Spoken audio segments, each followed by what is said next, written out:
नमस्कार, मैं हूं पूर्णिमा शुक्ला और आप देख रहे हैं 24 न्यूज। आज रिश्तों के कत्ल की एक और कहानी। मेरठ की मुस्कान की कहानी जब लोगों के सामने आई तो हर कोई सन्न रह गया। इंसानी जहन सवालों के भंवर में फंसा रह गया कि आखिर आज कलयुग में प्यार, मोहब्बत और रिश्तों का क्या अस्तित्व है। हर कोई यही सोच रहा था कि ऐसा कोई कैसे कर सकता है। इससे बुरा हश्र किसी का भला हो सकता है क्या? क्या कोई औरत इतनी खुदगर्ज हो सकती है कि वो जिस्मानी सुख के लिए किसी के जिस्म के टुकड़े कर दे? मेरठ के साथ साथ पूरा देश अभी मेरठ की मुस्कान और साहिल की करतूतों की काली कहानी से बाहर निकलने की कोशिश कर ही रहा था कि एक बार फिर से मेरठ में कुछ ऐसा हुआ जो रिश्ते पर से भरोसा उठाने के लिए काफी है। ये कहानी मेरठ की ही नहीं, मुस्कान की भी नहीं। ये कहानी है रिश्तों के कत्ल की, मोहब्बत में मायूसी की और प्यार में पीठ में खोपे गए खंजर की। ये नया मामला भी मेरठ का ही है, जहां नाजायज रिश्तों की बेदी पर सौरभ जैसे एक और पति की बलि चढ़ गई। इस बार न कोई नीला ड्रम खरीदा गया और ना ही जिस्म के टुकड़े किए गए, लेकिन कत्ल का किस्सा पहले से भी ज्यादा दर्दनाक और भयानक। चलिए आपको सिलसिलेवार तरीके से बताते हैं कि आखिर क्या क्या हुआ।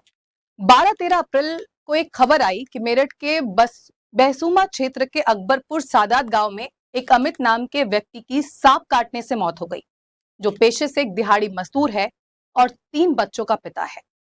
रात को काम से वापस आने के बाद अमित सोने गया, तब तक सब कुछ ठीक ठाक था।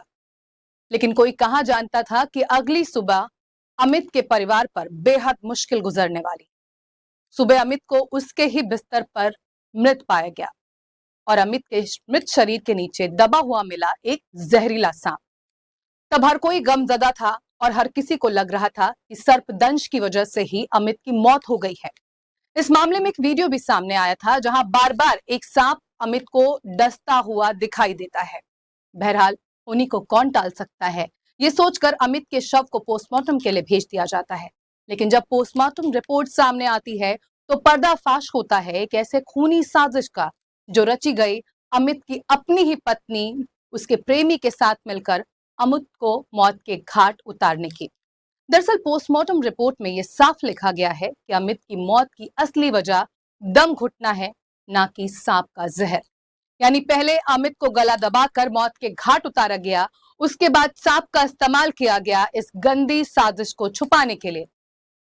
लेकिन कहते हैं ना कि मुजरिम कितनी भी जतन कर ले, लेकिन एक ना एक दिन उसकी सारी काली करतूत सामने आ ही जाती है।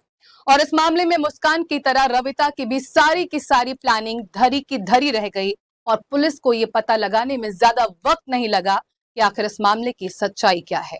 जब अमित की पत्नी रविता से इस मामले में सख्ती से पूछताछ की गई तो उसने अपने प्रेमी अमरदीप के साथ मिलकर अमित की हत्या की साजिश रचने की बात कबूल कर ली।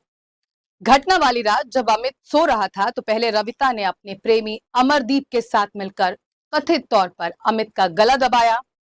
उसके बाद अपनी काली करतूत छुपाने के लिए 1000 रुपए का एक सांप खरीदा गया और उससे अमित के शरीर पर छोड़ दिया गया, जिससे इस पूरी साजिश को दुर्घटना का चेहरा दिया जा सके। लेकिन पोस्टमार्टम रिपोर्ट और फॉरेंसिक जांच ने रविता और अमरदीप के नाजायज रिश्तों की पूरी सच्चाई जग जाहिर कर दी। फिलहाल रविता और अमरदीप दोनों पुलिस की गिरफ्त में हैं।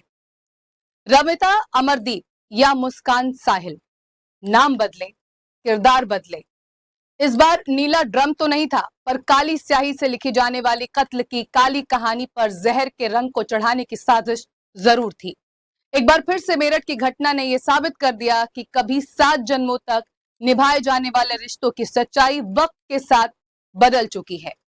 एक के बाद एक हो रही ये घटनाएं समाज की ऐसी ब्लैक एंड व्हाइट तस्वीर दिखाती हैं, जिससे आप चाहे जितना रंग भर ले, लेकिन वो पीके ही रहते हैं। हमारी इस खास पेशकश में फिलहाल बस इतना ही। पर इन 24 न्यूज पर खबरें लगातार जारी हैं। आप देखते रहें 24 न्यूज।